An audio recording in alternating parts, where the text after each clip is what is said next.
Quand Hervé m'a donné le sujet de l'autisme, je me suis retrouvée un peu confrontée à différentes interrogations parce que, pour être très honnête, au cabinet, je n'ai pas par habitude de traiter ce genre de cas. Donc, je n'aime pas prétendre ce que je ne suis pas. Alors, j'ai voulu vous présenter l'autisme sous une forme d'histoire.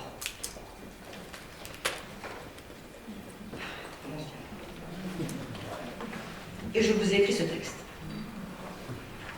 Quand il était petit, un enfant était diagnostiqué autiste. Avant son premier anniversaire, il a vécu une infection aiguë de la gorge et des oreilles, aggravée par une violente allergie à des antibiotiques. Après toute une série d'examens et de tests auditifs, on a annoncé à ses parents qu'il était sourd. Il a arrêté de répondre à son nom, il a arrêté de regarder les gens dans les yeux, et quand il n'était pas agressé par les visions et les bruits autour de lui, il y était complètement indifférent. Alors qu'il semblait totalement insensible à un grand bruit près de lui, il pouvait être captivé par un murmure à peine audible dans la pièce d'à côté. Il a arrêté de s'intéresser aux gens et pouvait être hypnotisé par des objets inanimés, observer un crayon, une marque sur le mur ou ses propres mains pendant un long moment. Il ne voulait plus qu'on le touche ou qu'on lui tienne le bras. Il ne disait pas un mot, ni ne pleurait, ni même tentait par quelque moyen que ce soit d'exprimer ses propres désirs. Il était totalement muet, alors qu'il pouvait pleurer pendant des heures. Son état s'est aggravé. Ses parents ont couru de spécialiste en spécialiste pour entendre le diagnostic tomber. Votre fils est autiste. Il a un QI de moins de 30. Dans le cas de l'autisme, ce n'est pas tant le diagnostic qui peut être dévastateur pour les parents, c'est le pronostic.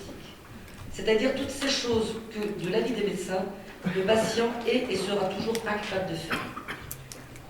Il ne parlera jamais, il ne communiquera jamais correctement, il préférera toujours des objets aux gens, il ne sortira jamais de son monde solitaire, mais aussi il ne fera peut-être jamais d'études, n'aura jamais un métier, ne passera jamais son permis, qu'il ne pourrait peut-être jamais un jour s'habiller tout seul et manger avec des couverts, mais que c'était le maximum dont il était capable. D'après le corps médical, cet enfant avait donc sa vie préétablie d'institution en institution. Ses parents se sont opposés et n'ont pu accepter un tel verdict. Ils sont restés sourds aux sinistres prédictions et au lieu de le regarder avec effroi, ils l'ont regardé avec émerveillement. Ils ont commencé à créer un univers dans lequel il se trouvait en sécurité.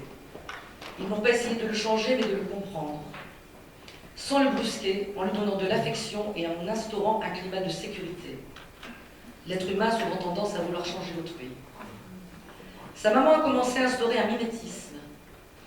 Il adorait, durant des heures, faire tourner les assiettes, étant fasciné par cette danse circulaire. Sa mère a décidé de faire de même et de rentrer dans son univers. Quand il se balançait, elle se balançait. Quand il se cachait le visage, elle se cachait le visage. Ils se sont entièrement focalisés sur ce qu'ils vivaient. Jour après jour, mois après mois, ses parents ont attendu alors qu'il commençait vraiment à comprendre son monde. Quelque chose d'incroyable est arrivé. Un lien a commencé à se former, doucement, lentement. Il a commencé à les observer, cachés derrière le rideau de son monde à lui. Et timidement, il a commencé à se joindre à eux, dans leur monde à eux. Pendant 3 ans et demi, ils ont travaillé avec lui, édifiant pierre à pierre un pont entre son monde et le leur, et ça a fonctionné. Il est sorti de l'autisme. Leur ténacité et leur investissement émotionnel ont produit des fruits qu'ils n'étaient pas censés produire. Ils lui ont permis de vivre une vie qu'il n'était pas censé vivre. Suite à cette expérience, ses parents ont décidé de mettre en place une méthode innovante à faire chez soi avec son enfant. Ils l'ont basée sur ce que l'autisme est vraiment, une difficulté à se connecter et à se relier aux autres. Elle est unique pour plusieurs raisons. La première, elle a été créée par des parents, ce qui est une avancée gigantesque par rapport aux protocoles mis en place par les professionnels qui font également un travail remarquable. Deuxièmement, elle repose sur le principe que les enfants sur le spectre autistique sont capables de progrès infinis. Troisièmement, elle préconise de commencer par rejoindre l'enfant dans son monde à lui, au lieu de le forcer à s'adapter aux autres. Quatrièmement, elle prône la motivation au lieu de la répétition pour ouvrir les portes de la connaissance. En conservant un regard positif dans le non-jugement et dans une ouverture d'esprit émotionnelle, oserais-je dire. Au départ, cette technique est transmise aux parents dans les enfants, sans les enfants. Les cours sont essentiellement axés sur différents domaines, comme le langage, le contact visuel, l'interaction, l'apprentissage de nouvelles compétences, la réaction à avoir face à des comportements difficiles, et comment bâtir un environnement éducatif et sensoriel approprié. Comment utiliser son enfant de façon créative, comment stimuler son enfant de façon créative, comment apprendre à des tiers à s'occuper de votre enfant et comment rester optimiste. Et surtout, comment rejoindre cet enfant. Chaque comportement autistique que votre enfant présente est un symptôme. Lorsqu'on essaie d'y mettre un terme, non seulement on n'agit pas sur l'autisme, mais on met en péril la confiance et le lien que l'on établit avec l'enfant. La première difficulté pour l'enfant est de s'attacher et de se lier aux gens, sans tenir compte de l'âge, car c'est notre enfant, même s'il est adulte. Il y a plusieurs raisons à cela, mais pour l'instant, il se peut que presque tous les obstacles qui se dressent devant votre enfant proviennent de cette difficulté. C'est pourquoi, si l'on compare le cas d'un enfant de 5 ans qui ne parle pas, qualifié de sévèrement autiste, et celui d'un adolescent de 16 ans Asperger, on ne trouvera le plus souvent aucun comportement similaire. Ils agiront de manière différente et pourtant ils sont tous les deux autistes. Alors, qu'ont-ils en commun? Ils ont tous les deux du mal à communiquer, à regarder les gens dans les yeux, à reconnaître des indices non verbaux, à échanger avec les gens, à avoir des relations sociales, à gérer de hauts niveaux de stimulation sensorielle et de s'adapter aux changements, aux souhaits ou aux contraintes extérieures. Ils se passionnent aussi tous les deux pour certaines activités qui les accaparent de longs moments et les coupent des autres. Aucun comportement similaire, mais une foule de problématiques sous-jacentes communes. Ils ont tous les mêmes grands déficits. Il va donc être important pour aider votre enfant à grandir et à apprendre de l'accompagner, non pas en vous opposant à lui, mais en renforçant vos liens avec lui au lieu de les compromettre. La question fondamentale sera donc non pas « que dois-je faire pour qu'il change de comportement ?», mais « que dois-je faire pour entrer et établir un contact avec lui ?» Il va donc être très important d'apprendre à connaître son monde et à accepter que votre enfant devienne votre professeur, votre guide. Il est indispensable d'établir une relation de confiance et de créer avec lui un lien à ses propres conditions. Vous devez commencer par construire un pont qui vous relie à son monde à lui, et ce n'est qu'alors que vous pourrez lui prendre la main et le ramener dans votre monde à vous. Les enfants nous montrent le chemin vers eux avant que nous leur montrions le chemin vers nous. Comment rejoindre votre enfant? Au lieu de le forcer à se conformer à un monde qu'il ne comprend pas, il faut commencer par le rejoindre dans son monde à lui pour établir un lien et une relation réciproque qui vont servir de base à son éducation et à son épanouissement. Il faut donc rejoindre l'enfant et participer à tous ses gestes répétitifs plutôt que de vouloir les arrêter. Rentrer dans son monde, dans son univers. Certaines personnes qui n'ont pas encore essayé ont souvent peur que ça renforce le comportement que l'on veut faire cesser. Ils craignent que le fait de le rejoindre fasse croire à l'enfant que ses comportements répétitifs sont normaux et l'incitent à en avoir d'autres. Ils ont au contraire constaté que plus ils rejoignaient leur enfant, moins ils faisaient de gestes répétitifs. À maintes reprises, ils l'ont rejoint et ont observé qu'ils les regardaient de plus en plus et leur prêtaient de plus en plus attention. Ils leur souriaient, les intégraient dans leur jeu et oubliaient peu à peu l'activité répétitive qui semblait tant les captiver. Un enfant avait par habitude de faire tourner des assiettes sur le sol durant des heures. On avait conseillé vivement à sa mère de ne surtout pas rejoindre la manière de fonctionner de son fils, mais plutôt de le lui interdire. Celle-ci s'y est opposée et a voulu rentrer de plus près, plus proche de son fils en l'imitant. Elle a donc pris sa propre assiette et a commencé à la faire tourner, à la regarder. C'est à ce moment-là que son fils, au fur et à mesure, a souri à sa mère et a commencé à s'intéresser à elle.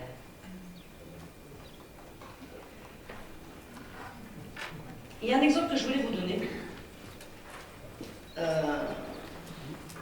de façon à étayer ce que je suis en train de dire et ensuite je pourrais poursuivre.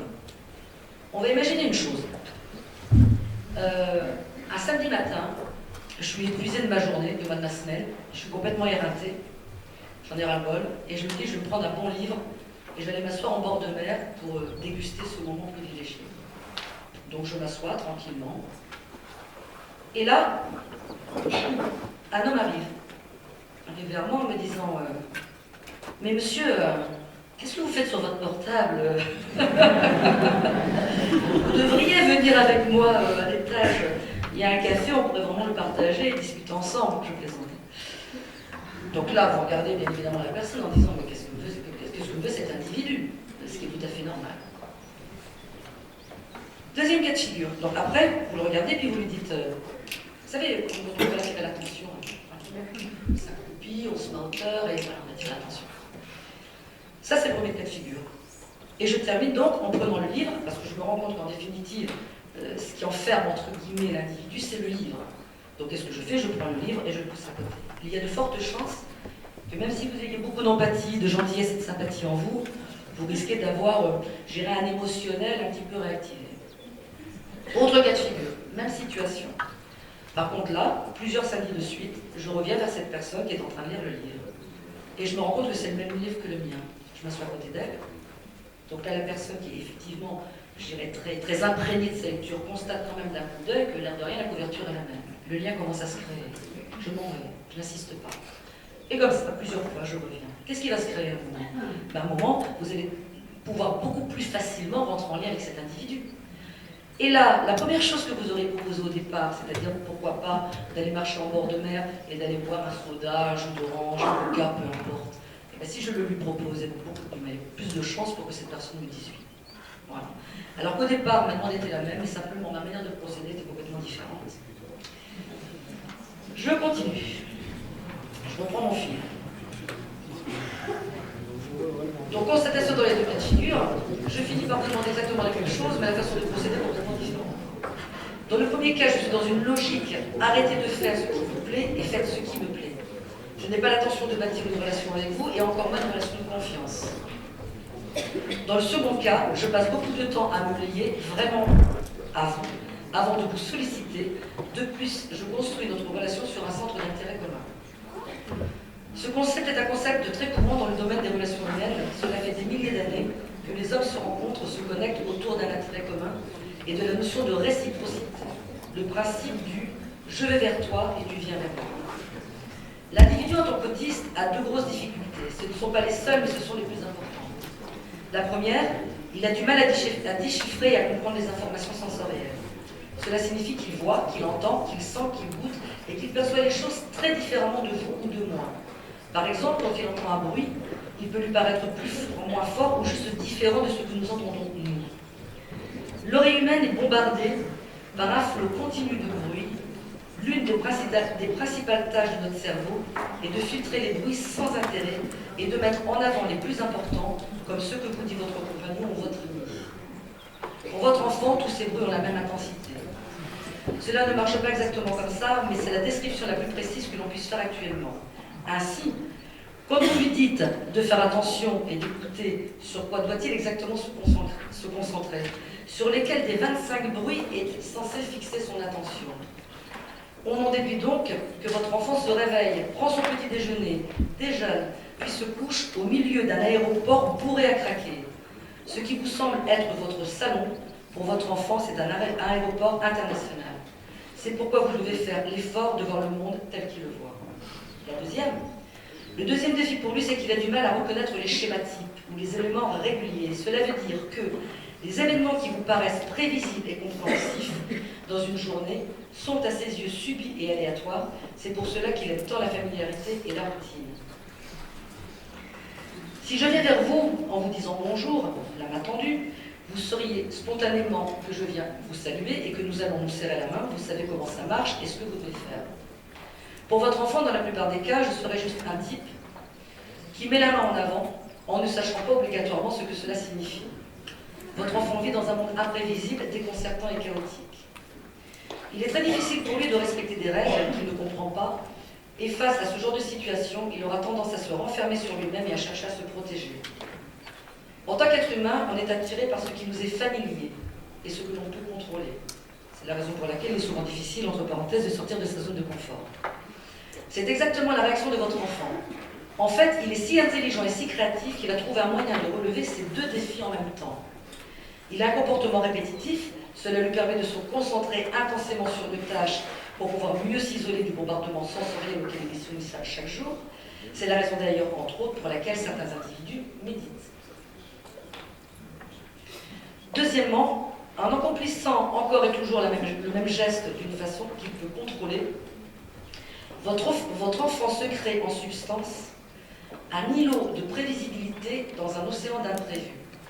Ainsi, il relève en fait 2 défis neurologiques. D'une seule et même façon, il fait de son mieux pour gérer ce qui se passe en lui. Il ne se comporte pas bizarrement, il a un comportement très normal face à une situation anormale. Quand le rejoindre?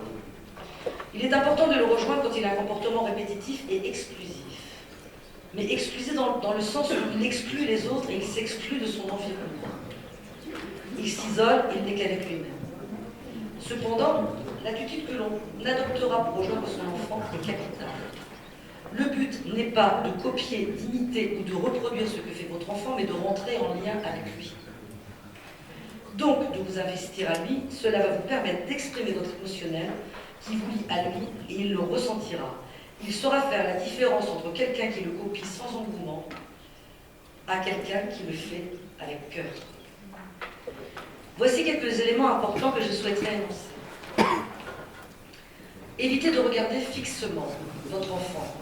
Concentrez-vous sur ce que vous faites, car vous n'êtes pas en train de l'imiter, mais de vous passionner pour la même chose que lui. Évitez de vous mettre face à lui. Donnez-lui de l'espace, il est assis. Alors asseyez-vous, mais pas à 2 cm de lui. S'il se tient debout ou marche, faites alors comme lui, mais toujours en laissant de l'espace, car vous n'êtes pas sans savoir que votre enfant se coupe des gens qui sont devant lui. Évitez de prendre ses affaires. Si votre enfant aime jouer avec des voitures neuves, vertes, tâchez d'utiliser celles qui ne l'intéressent pas. Celles-ci seront à vous. Prenez le même genre d'objet que votre enfant utilise, mais pas ceux qui l'utilisent. N'essayez pas d'en profiter pour essayer de changer son comportement. Votre enfant est intelligent, et si vous essayez de le rejoindre pour l'obliger à changer, modifier et mettre un terme à son comportement, il le détectera immédiatement. Du genre, attends, regarde mon fils, regarde, elle est belle cette voiture-là. Tiens, tu vois la poupée là-bas. Attends, viens, on va lui changer sa robe. L'interaction doit être voulue pour votre enfant. Pour qu'il puisse s'intéresser un peu plus à notre monde, il faut d'abord le rejoindre et surtout ne pas le forcer, ne pas le contraindre. Il faudra vous armer de patience et d'amour afin qu'il puisse venir vers vous de son plein gré. Dans certaines situations, le fait de rejoindre votre enfant n'est pas préconisé. Quand il se met en danger, quand il se touche ses parties intimes ou se gratte le nez avec beaucoup de ferveur, quand il regarde la télé ou une vidéo, vous pouvez vous asseoir à côté de lui, mais le mieux est d'éteindre les écrans et rejoignez-le dans une nouvelle activité. L'observation de votre enfant deviendra primordiale, afin que vous puissiez savoir quand le rejoindre. Il est important d'attendre que votre enfant soit prêt et disponible avant de chercher à le rejoindre. Votre amour, votre patience seront vos meilleurs outils. Sachez que j'ai une tendre pensée pour les parents qui se retrouvent dans cette situation. Et pour terminer, car il y aurait tant de choses à dire, cet enfant que je vous ai cité, ça fait émotionnel. Cet enfant que je vous ai cité s'appelle Ron Kaufman. Aujourd'hui, il a 46 ans et a obtenu un diplôme en bioéthique et est devenu conférencier international passionné. Son association se nomme LATCA, A-T-C-A, où il transmet un programme qui s'appelle le Sunrise Programme. Voilà, je voulais vous mettre et transférer tout ça avec vous, car je voulais surtout vous livrer un message d'espoir.